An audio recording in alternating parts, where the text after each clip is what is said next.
சொல்லு. தப்பா நினைக்காதீங்க. அவங்க ஆட்சியில அவங்க கட்சிக்காரங்களுக்கு தான் வேலை கொடுப்பேன்னு சொல்றாங்க. உங்க ஆட்சியில உங்க கட்சிக்காரங்களுக்கு தான் வேலை கொடுப்பேன்னு சொல்றீங்க. எந்த கட்சியிலுமே சேராம இருக்காங்களே, அவங்க கதி என்ன? அதோ கதிதான். காட்டை வித்து வீட்டை வித்து கால் வைத்து கஞ்சியை குடிச்சு கஷ்டப்பட்டு பிள்ளைங்களை படிக்க வைக்கிறாங்களே, அவங்கள பத்தி நீங்க நினைச்சு பாத்திருக்கீங்களா சார்? ஒரு பைசா சம்பாதிக்க வக்கு இல்லாம தண்டச்சோர சாப்பிட்டு ஊரை சுத்திரியே, நீ எல்லாம் ஒரு ஆம்பளை.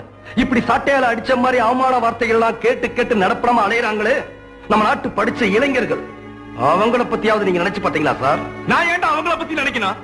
இவ்வளவு சொல்லியும் கொஞ்சம் கூட இறக்கம் இல்லாம பேசுறீங்களே. நான் ஏன்டா இறக்க பண்ணோம்? நானா பொம்பளைங்களை வேலைக்கு போக சொன்னேன்? நானா பசங்களை படிக்க சொன்னேன்? அவங்க எங்களுக்கு ஓட்டு போட்டதோட வேலை முடிஞ்சு போச்சு. பேசாம ஆம்பளைங்களை மாடு மேய்க்க சொல்லு, பசங்களை பண்ணி மேய்க்க சொல்லு, பொம்பளைங்களை பாத்திரம் கழுவ சொல்லு. ஏன்டா வெட்டித்தனமா பேசிக்கிட்டு போடா.